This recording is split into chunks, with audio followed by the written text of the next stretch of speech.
जन्म के उपरांत जब कर्दम ऋषि संन्यास आश्रम के साथ चलने लगे, तब उनकी पत्नी देवहूति ने उनसे नम्र निवेदन करके उन्हें पुत्र की कामना की।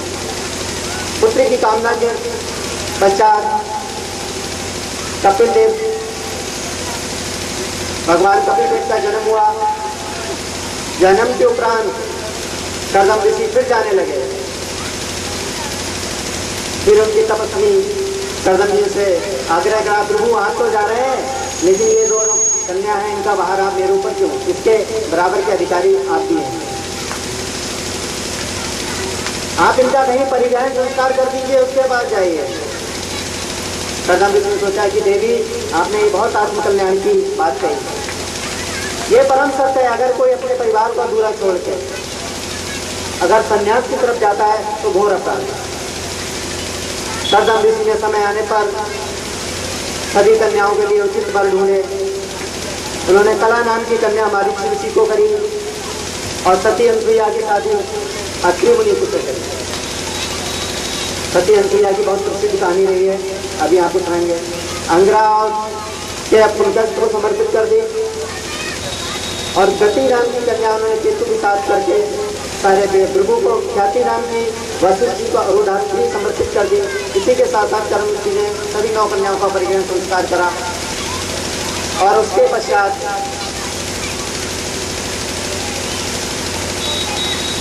कृपया शांत है।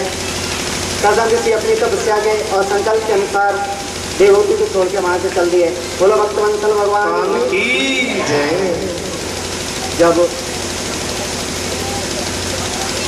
कर्दम ऋषि देवहूति के छोड़ के चले गए, उस समय कपिल देव भगवान भी काफ़ी बड़े हो गए थे और उनके जाने के पश्चात अपनी माँ की विरह और वेदना कपिल जी समझने लगे।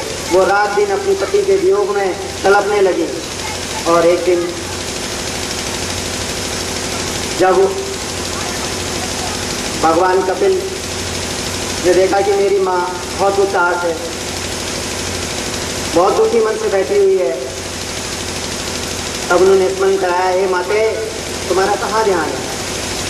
पिताश्री ने आपके सामने ही जब मेरा जन्म हुआ, जन्म होने के उपरांत परिक्रमा दे करके मुझे भगवत रूप में प्रणाम करा, तो मैं आज आपको अपना इतिहास बताता हूँ। मैं साक्षात जगत का पति अधिपति नारायण के रूप में आपके गर्भ से उत्पन्न हुआ। आपके बहुत सौभाग्य की बात है और आपके जिसके घर में साक्षात भगवान नारायण ने जन्म लिया हो, उनके लिए शोकाकुल होना और तो दुख का विषय है। लेकिन पति की गृह में जब कपिल भगवान ने उन्हें उपदेश दिया तो उन्हें इनकी मस्ती वापस आई। जैसे जल के ऊपर से कोई काई हटा देता है, वैसे ही देवहूति के सामने से किसी ने बहुमूर्ति में बुद्धि का नाश करके कपिल मुनि ने उन्हें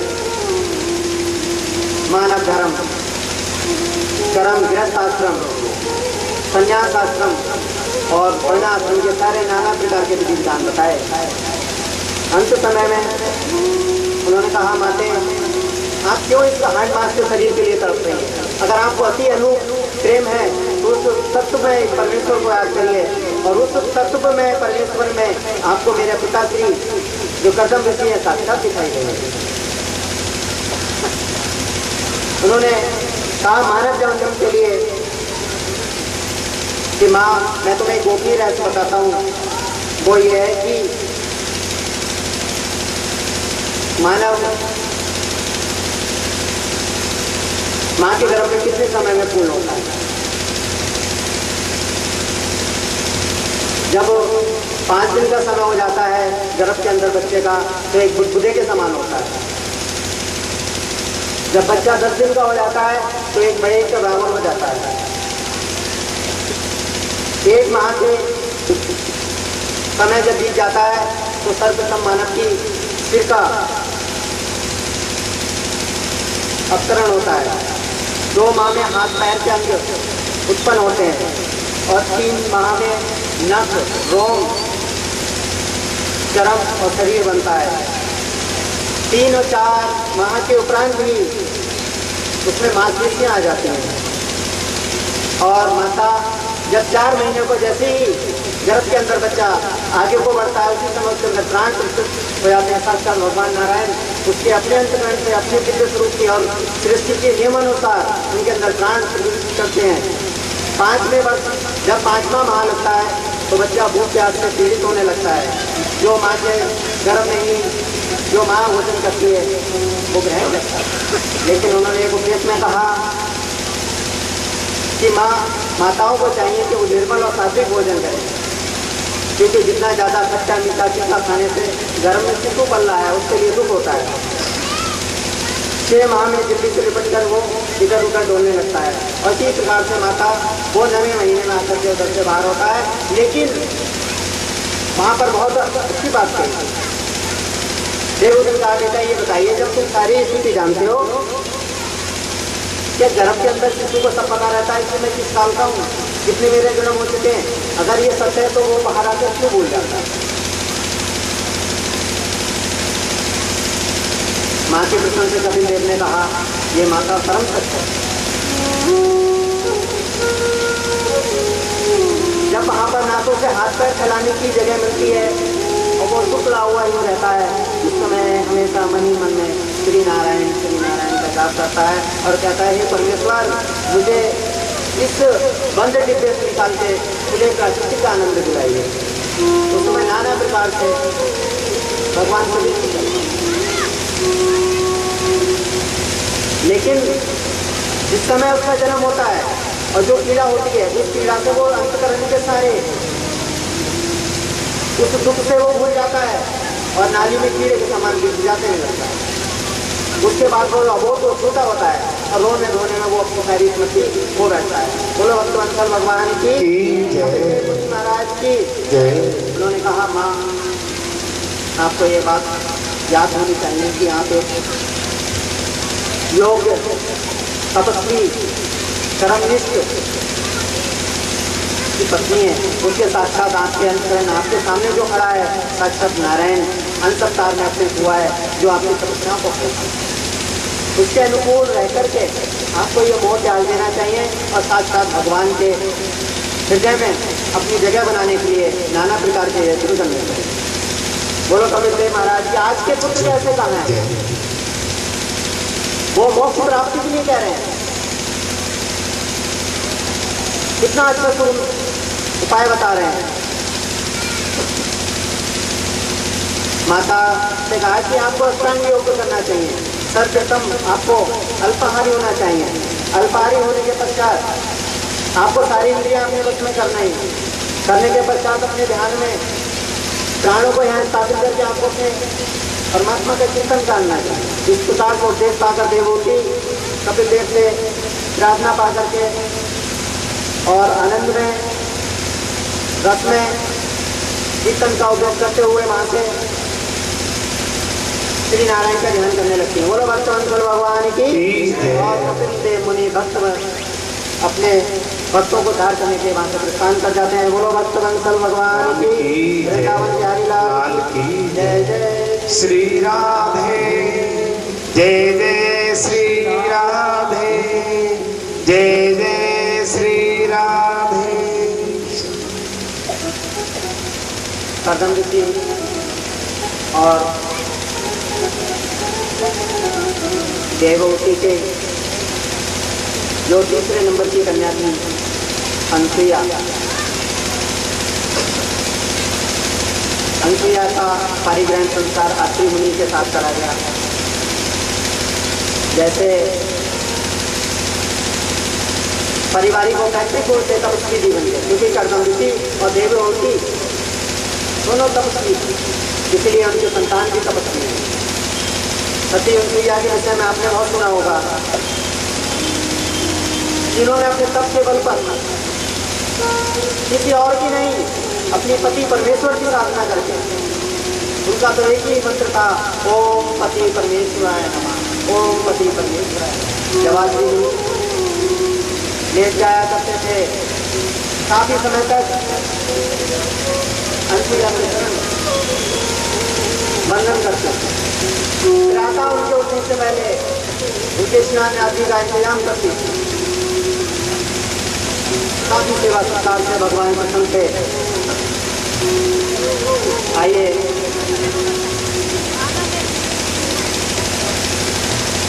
जय जय राधे। जय श्री राम। सती अनुसुईया की तपस्या से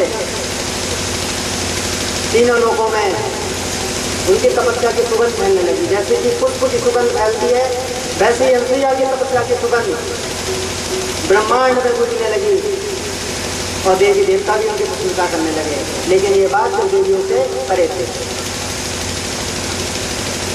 एक दिन पार्वती जी भगवान शिव की आरती कर रही थी, वहां से नारद जी पहुंच गए।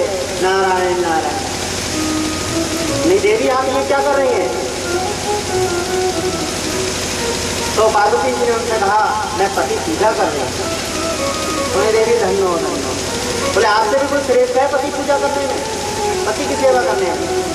उन्हें अरे नारद जी आप तो जानते ही हैं कि मुझसे ज्यादा श्रेष्ठ कौन होगा, क्योंकि वहां पार्वती जी का अहंकार हो गया कि मुझसे ज्यादा श्रेष्ठ कौन होगा। वहां नारद जी हमेशा सबके विकारों को दूर करते हैं।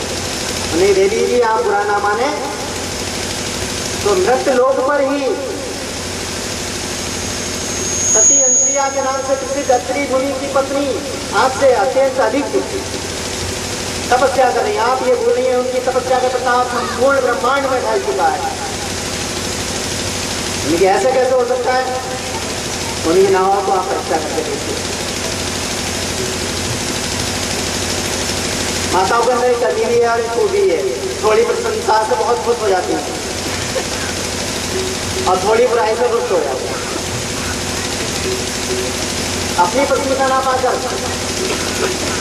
अनुसुईया जी की परीक्षा लेने के लिए पार्वती जी, सरस्वती और लक्ष्मी तीनों ने गोष्ठी करी। अरे देवियों हमसे तुमसे कौन ऐसा हो गया जो मृत्यु लोक में ज्यादा उसके ब्रह्मांड में खुशबू फैल रही है?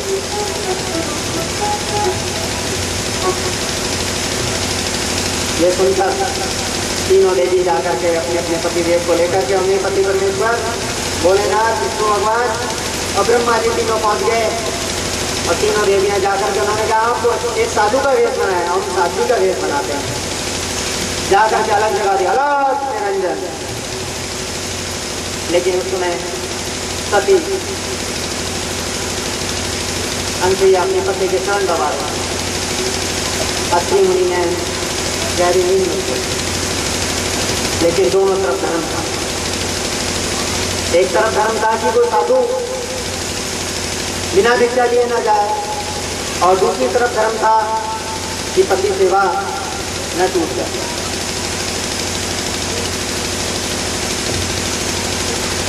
और संकट, उन्हें ये संकट का उपाय क्या है? वो तो मन ही मन ओम पति परमेश्वराय नमः, ओम पति परमेश्वराय नमः का जाप करने लगी। पार्वती जी ने अपनी शक्ति से जलता हुआ अंगारा अनुसुईया के पैर पर रख दिया कि देखते हैं ये कब तक न होता। लेकिन वो अपने पति की सेवा के तपस्या बल पर उसे एक किंचित मात्र भी दुख तकलीफ को सहन करते हुए उन्हें अपने पति का स्मरण करा।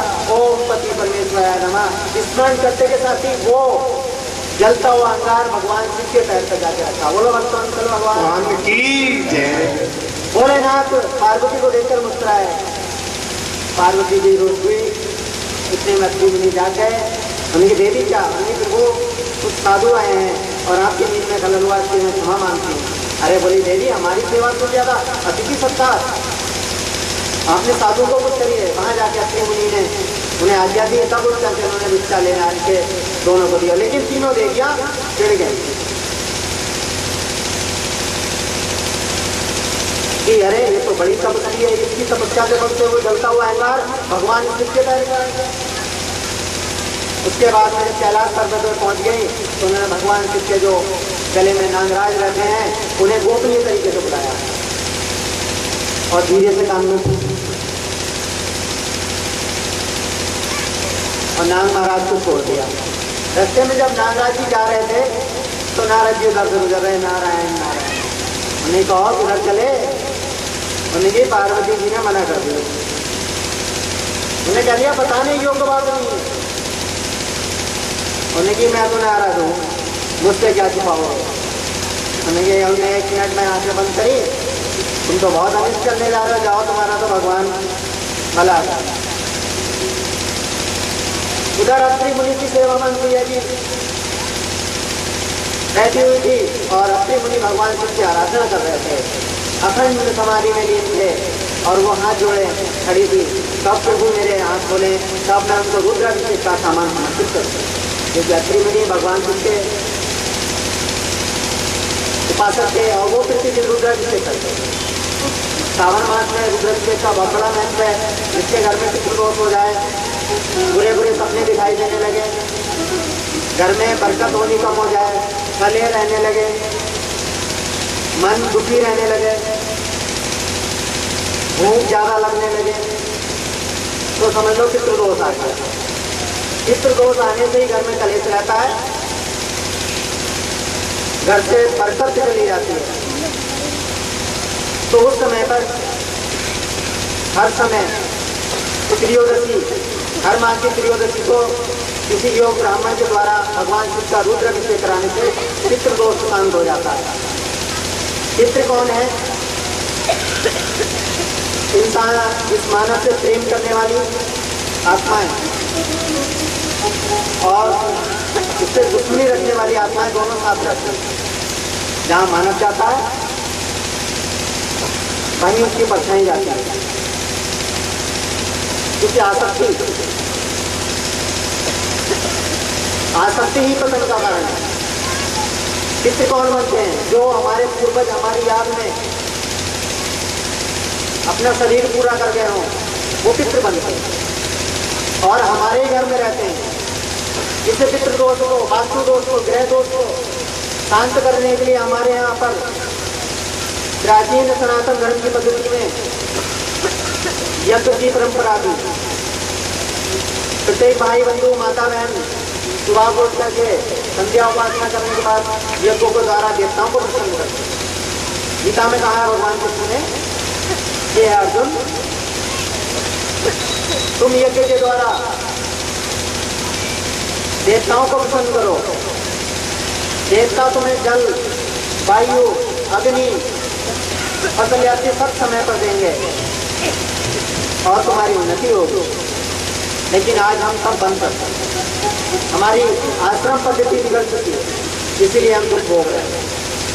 एक छोटी सी कथा है, एक लाला जी थे। लाला जी अपने दुकान चलाते थे, रात दिन अपने उसी में मस्त है। उनके पास एक संत आने वाले थे, क्योंकि संत तो हमेशा सबके सुखों में मान रखता है, आना जाना ठीक होगा। नहीं, लाला जी एक काम करो, कुछ समय निकाल कर भगवान का चिंतन मनन कर लिया करो, ईश्वर की साधना कर लिया करो। तो लाला जी ने कहा ठीक है भाई करूँगा, अभी थोड़ा सा कारोबार और संभल जाए करूँगा। आपकी बात मुझे ध्यान है, ये तो मैं रोज गीता पढ़ता हूँ, रोज रामायण पढ़ता हूँ, मुझे सब कुछ कंठस्थ भी है, करूँगा। थोड़ा आप धैर्य रखें, थोड़ा सा समय बाकी है, मेरा बच्चों का थोड़ा कार्यभार ठीक हो जाए, उसके बाद करूँगा। कुछ समय पश्चात जब संत जी आए तो वो लाला जी का स्वभाव हो चुका था। उनके बेटों से पूछा, बेटा यहाँ एक जो लाला जी रहते थे, वो हमारे पिताजी थे और शरीर पूरा करते थे। संत जी ने ध्यान लगाया, योग मायन से अपनी दृष्टि से देखा कि वो कौन सी योनि प्राप्त हुई है। जब उन्होंने ध्यान लगाकर देखा तो एक बैल की योनि मिली। वो लाला बैल लोग उनके एक दुकान के सामने ही खड़ा था। बड़े धीरे से पूछा, भाई ये बैल किसका है? उन्होंने कि महाराज जी क्या बताएं, ये बैल तो कई साल से जब से पिताजी ग्राम खत्म होने के 2-1 महीने बाद से यहाँ आ गया है, जब से जाते ही ना, जब हम इसे चारा डाला है तो उससे काम लेना भी शुरू हमने कर दिया। बोले जो हमारा कारोबार है उससे वजन ढो के उधर से उधर ले जाते हैं, इधर से।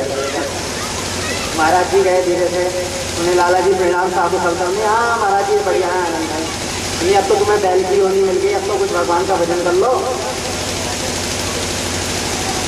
तब लाला जी ने कहा, महाराज जी भजन करूंगा भी, बच्चों का काम धाम जरा कुछ ज़्यादा बढ़ गया, इधर से दिलवा के उधर तक रख देता हूँ, उधर से दिलवा के उधर। ये आसक्ति और मोह है।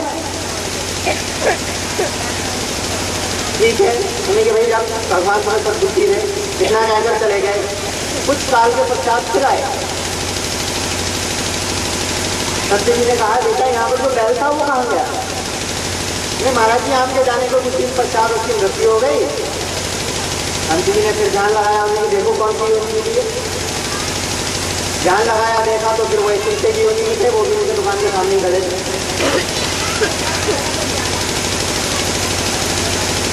जाके धीरे से पूछा, लाला जी क्या हाल है? बस महाराज जी आनंद बढ़िया है, अब तो कुछ कर लो। नहीं नौकर चाकर ज्यादा हो गया, या खड़ा होकर रखाता तो रहूँ, कहीं कोई माल इधर से उधर ना करके, कोई माल चोर इधर से उधर ना मैं रखाता तो रहता हूँ। रात को मैं दुकान में रखाता हूँ, देखो कैसी आ सकती है। बड़े भाग मानुष संसारा सुर दुर्लभ सत ग्रंथी का, बहुत स्वामी तुलसीदास जी ने लिखा है, बड़े भाग से मानव धर्म मिला। लेकिन सवय से इसको आगे बताऊंगा। संत जी चले गए, कुछ साल पश्चात आए, फिर उन्होंने देखा बेटा यहाँ तुम्हारे यहाँ जो कुत्ता बल्ला था वो कहाँ गया? गुरु जी को तो खत्म हो गया। संत जी ने फिर ध्यान लगाया, ध्यान लगाने के बाद देखा कि वो एक नाली के कीड़े बने हैं, वो भी उसके घर में ही पड़े।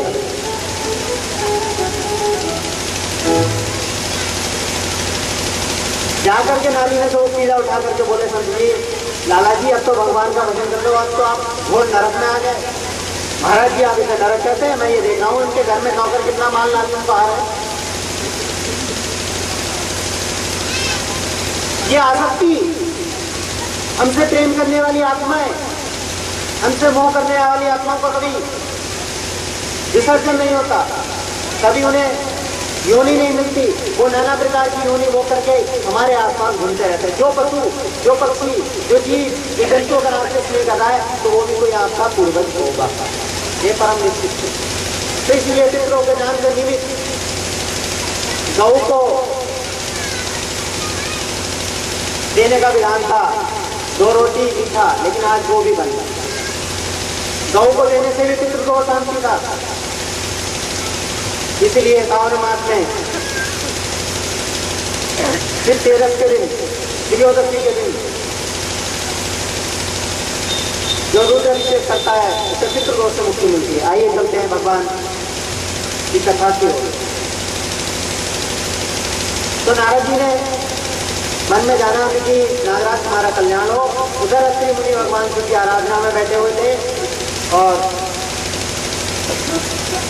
अनुसुईया जी वहां पर हाथ जोड़े खड़ी थी कि मेरे प्रभु कब जागे, कब मैं रुद्राभिषेक का सामान समर्पित करता हूँ। उसके बाद क्या देखा कि वो तो ओम नमः शिवाय में लीन थे।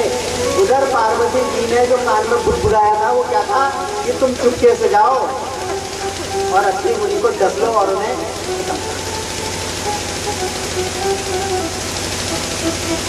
कितना नीच प्रवृत्ति का व्यवहार था। लेकिन जैसे नागराज पहुंचे तो क्या देखते हैं, क्योंकि वो इसी के उपासक थे भगवान शिव के रूप में अत्रि मुनि जब दिखने लगे तो साक्षात नागराज जी को उनके गले में बैठना पड़ा। बोलो शंकर भगवान की, भोले बाबा की। क्या करके चुपचाप जब अनुसुईया ने देखी साक्षात भगवान शिव के गले का हार मेरे पति परमेश्वर के गले में आया तो उन्हें प्रणाम करा, दंडवत करा। उन्होंने कहा ओ बाबा हमारे जो प्रभु आप हमारे यहाँ पधारे। उन्होंने उनको जल इत्यादि से पूजन करा। नागराज जी सोच रहे हैं आज माता जी ने मेरे हाथ से कितना बुरा कार्य कराया। ये सोच कर वो चुपचाप हुए कैलाश पर्वत में पहुंच के भगवान शिव अखंड समाधि थे। माता पार्वती बड़ी खुश थी, उन्होंने कहा मेरा काम तो कर दिया। लेकिन जब उन्हें ज्ञात हुआ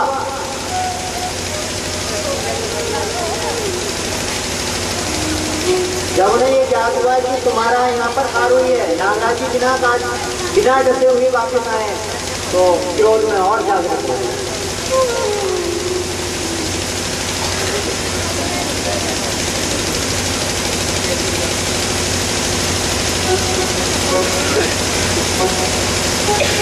इस प्रकार से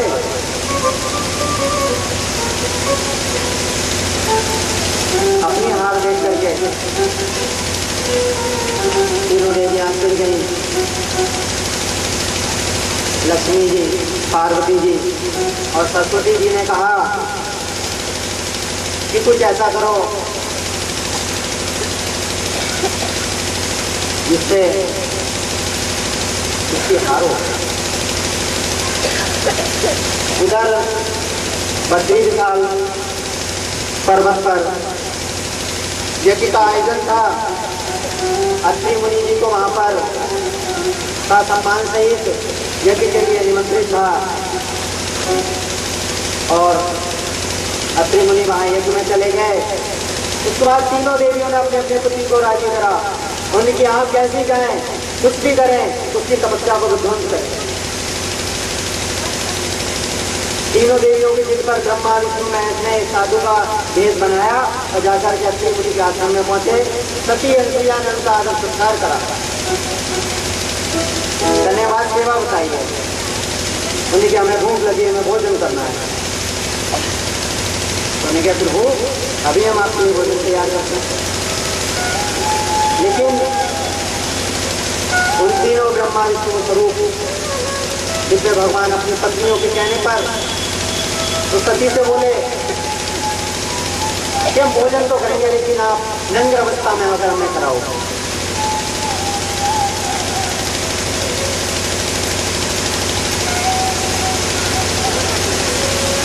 एक सती धर्म के लिए, अनुसुईया के लिए बहुत बड़ी तपस्या और त्याग और अखंडता का सामना करने के लिए विवश हुआ। उन्होंने मन ही मन अपने स्मरण इष्ट भगवान और अपने पति देव को याद करा। जब अंतःकरण में जाने के बाद उन्हें ठीक है हम आपको भोजन कराएंगे। उन्होंने जल का आचमन करा और कहा अगर मेरे तपस्या में बल है तो तुम तीनों बच्चे हो जाओ। अरे हाँ, सबकी तपस्याओं में बल है। एक माता का सर्वप्रथम जो धर्म है वो पति सेवा है, लेकिन आजकल की माताओं के विषय में कह दिया जाए तो ये कथा है। एक भजन का आनंद लेने के बाद तो मैं आज की कलयुग की माताओं का सत्य के विषय में बताऊंगा। जो जय श्री राम। अभी कथा में बड़ा अच्छा प्रसंग आया। अत्रि मुनि जी और सती अनुसुईया और आज का जीवन इस भजन के द्वारा। जैसे उमरिया यूं ही बीत चली, उमरिया यूं ही बीत चली, उमरिया यूं ही बीत चली, उमरिया यूं ही बीत चली, यूं ही बीत चली उमरिया, यूं ही बीत चली उमरिया, यूं ही बीत चली उमरिया, यूं ही बीत चली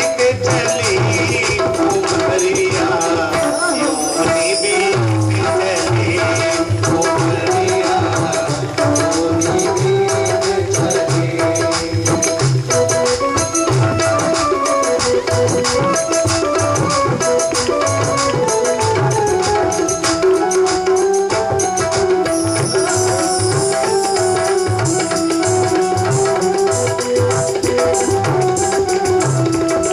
पढ़े लिखे फिर शुरू का माना, पढ़े लिखे फिर शुरू का माना, पढ़े लिखे फिर शुरू का माना, पढ़े लिखे फिर शुरू का माना।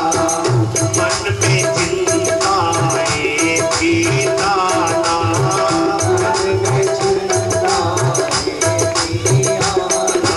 नाना, मन में चिंताएं थी नाना,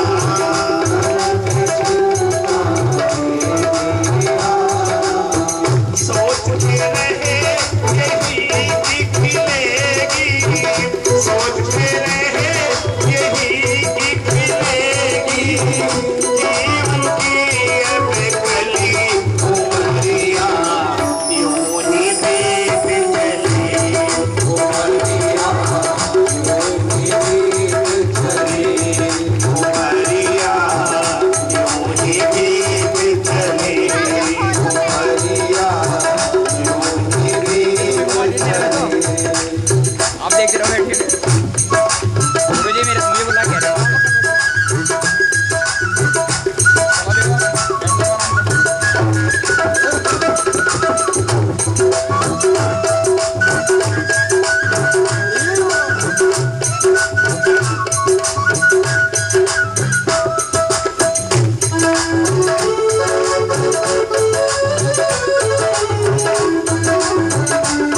बिहारी लाल की जय जय श्री राधे, जय जय श्री राधे, जय जय श्री राधे।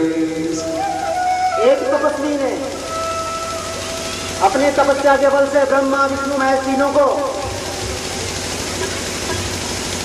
शिशु बना दिया। और आजकल की माताओं की थोड़ी सी कहानी है। एक तो पड़ोस में एक माता जी थी, वो धान कूट रही थी। पड़ोसों में जाने का एक व्यवहार था पहले, आजकल तो एकल परिवार हो। आजकल तो किसी के यहाँ जाने आने का व्यवहार सब खत्म हो गया। जब से टेलीविजन आया, जब से टीवी आ गया, भाईचारा भाई बंदी सब विध्वंस, एक दूसरे की सुख दुख की सारी कहानी खत्म, नाचना कूदना सब खत्म। इससे शरीर स्वस्थ रहे। नृत्य करने से एक बात ध्यान रखना, शरीर स्वस्थ रहता है, क्योंकि जब नृत्य करते हैं तो हमारा शरीर, सामूहिक कार्यक्रम होते थे महिलाओं के, महिला संगीत होता था। लेकिन आजकल टीवी के संगीत से किसी को कुछ सुनना है, वो धान कूद रही थी। इतने में उनके पति देव ने बात लगाई, पानी तो मूसल जो था ऊपर था, उन्होंने ऊपर ही छोड़ दिया। वो उनकी तपस्या के बचाव से वहीं रुक गया। वो पानी दे के आए, सब काम हो गया। ऐसे वहीं से पकड़ा, सूखने लगी। नहीं बहन बहन सुनिए जरा, हमें क्या हुआ? नहीं ये तेरा ना तो धरती पे ना आसमान पे, बीच में कैसे पड़ गया? नहीं बहन तुझे ना पता, ये तो पति सेवा के तत्व के प्रसाद से। क्या बता मैं बहन, हम तो कभी कभी तो भूखे नहीं करते हैं।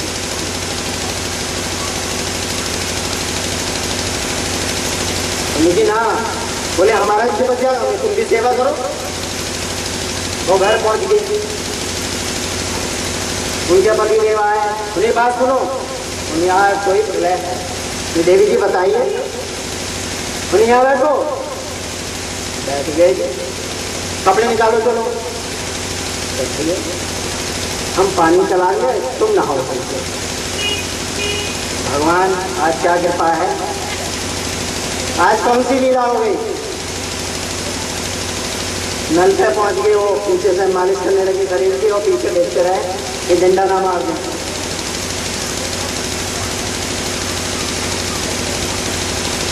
ये मैं धीरे से पूछा, देवी जी आज कैसे? चुप जाओ, हम पति सेवा कर रहे हैं। पति की तपस्या करने से आज उसका हमने प्रताप देखा है। देर आए दुरुस्त आए, भगवान तूने तो हमारी जिंदगी संभाल दी। घर जाने के उपरांत तो भोजन लगा दिया, उन्हें नेक्स्ट सुनियो नहीं था, अपना झूठो छोड़ दिया, हम भी खाने लगे। उन्हें भगवान तूने तो पता नहीं कौन से मेरे पुण्य प्रताप उदय करे हैं, जिसके परिणाम स्वरूप मेरी श्रीमती को सद्बुद्धि आई। धीरे से बोली, शाम को पैर दबाते रहे, सुबह 4 बजे चले जाइयो खेत में, और ठीक 10 बजे आ जाइयो, गेट से ही हवा लगानी है पानी की। उन्हें भैया ठीक है, वो तो डर के हमारे सुबह 3:30 बजे उठ के खेत को गए। जाने को वो ठीक समय पर उन्हें घड़ी देखी, यहाँ पति परमेश्वर आ रहे हैं, धान लेके बैठ गए। उन्हें ठीक समय पर उसके हमारे पानी, उन्हें मुँह सर से उठ रही, ऊपर छोड़कर वहीं छोड़ा। उन्हें देखा होगा ना सकते, उन्हें वो मुँह से उठा के अपनी पति परमेश्वर के 4-6 लगा दिए। उन्हें नाला करे तो मैं नहीं को सकते ना, तो दूसरे को ऊपर आरोपित कर रही है, लेकिन सेवा बातों से नहीं, जैसे भगवान को बना दिया। ब्रह्मा विष्णु महेश दोनों सती हंसैया ने नंगर अवस्था में होकर के उनको स्तनपान कराया, भोजन कराया। भोजन क्या था उनका? जल, पेय पदार्थ। छोटा शिशु क्या पीता है? दूध पीता है, पेय पदार्थ। और भगवान का लालन पालन हंसैया करने लगे। 1 दिन हुआ, 2 दिन हुए, 4 दिन हुए, 6 दिन हुए, 15 महीनों बीत गए। तीनों देवियां परेशान। हमने ये सुना तुमने? हमने क्या? नहीं, ब्रह्मा जी का बताया, हमने उनका ही पता। उन्हें विष्णु जी का बता नहीं, वो भी गायब जी। तीनों देवियां दुखी होकर के सारे ब्रह्मांड के भूतल को नुकसान करते हैं, लेकिन कहीं किसी का पता नहीं। इधर नारायण जी मन ही मन मुस्कुरा रहे हैं, नारायण नारायण। तीनों देवी झुक करके प्रणाम करा। देव ऋषि नारायण, हम तो बहुत परेशान हैं, 7-8 माह हो चुके हैं, तीनों देवों का पता ना कहाँ है। सृष्टि के सारे रूप को कह रहा है। उन्हें देवी नारायण नारायण, वो तो कहीं विचय करने गए हैं, वो तो ऋषि की परीक्षा लेने गए। अरे तुम्हारा मतलब क्या है? तुमने तो भेजा था सती हुई भैया के यहाँ, क्या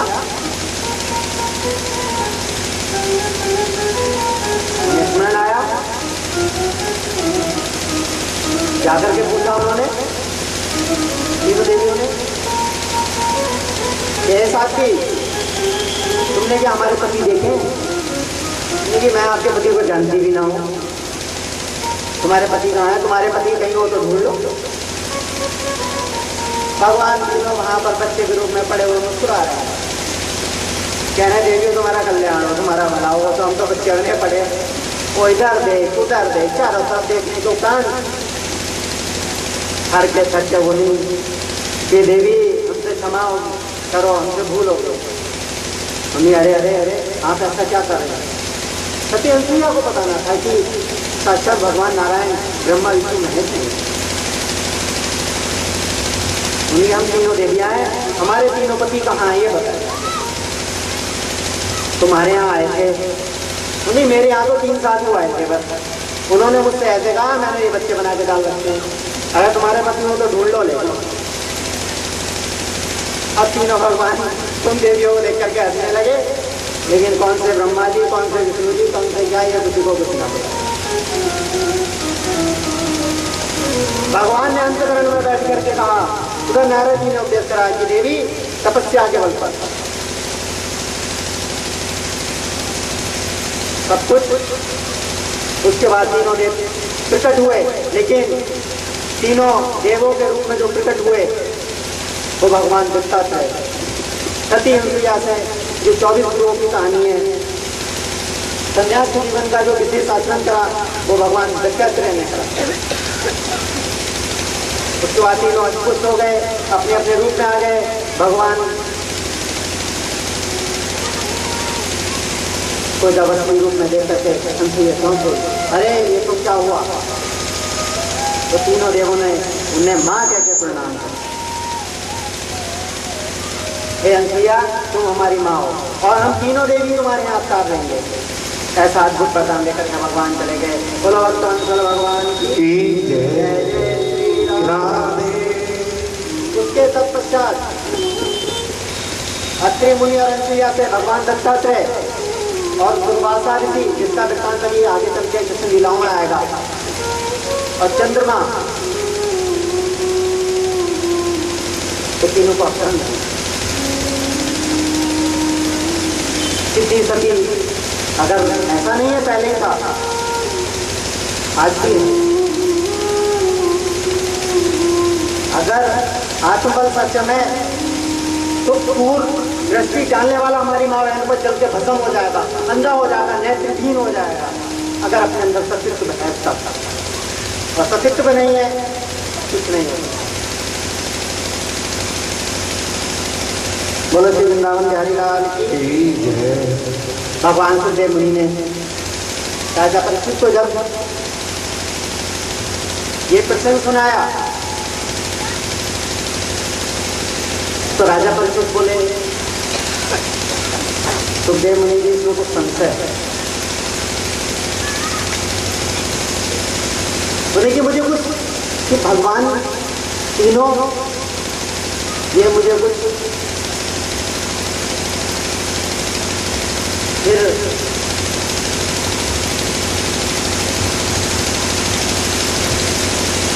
सुखदेव मुनि जी ने कहा कि भगवान की कथाओं में, भगवान की लीलाओं में जो संदेह करता है उसका सर्वनाश होता है। संशय बुद्धि विनाश है। गीता में कहा भगवान ने कि हे अर्जुन, जो मेरे विषय में संशय करता है उसका बुद्धि का विनाश सुनिश्चित है। तब उन्होंने कहा कि राजा परीक्षित, संशय करने से तो भगवान शिव की जो अर्धांगिनी सती थी उन्हें बहुत बड़ा कष्ट सुनना पड़ा। बोले मैं तुम्हें विजयता युक्त एक वृत्तांत सुनाता हूँ। एक समय की बात थी कि भगवान राम माता सीता के वियोग में सीते सीते चिड़ियों से पूछ रहे हैं, कह रहे तुमने कहीं सीता देखा? वृक्षों से पूछ रहे हैं तुमने कहीं सीता को देखा है? पत्थरों से पूछ रहे हैं अरे तुमने जनक दुलारी देखी है?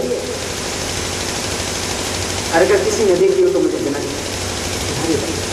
इधर भगवान शिव ध्यान अवस्थाओं में बैठे हुए थे और बैठे बैठे हंस गए। जब वो ध्यान अवस्था से हंसने लगे, इतने में नेत्र बोले, सती जी ने आग्रह करा, भगवान ये बताइए आप हंसते क्यों?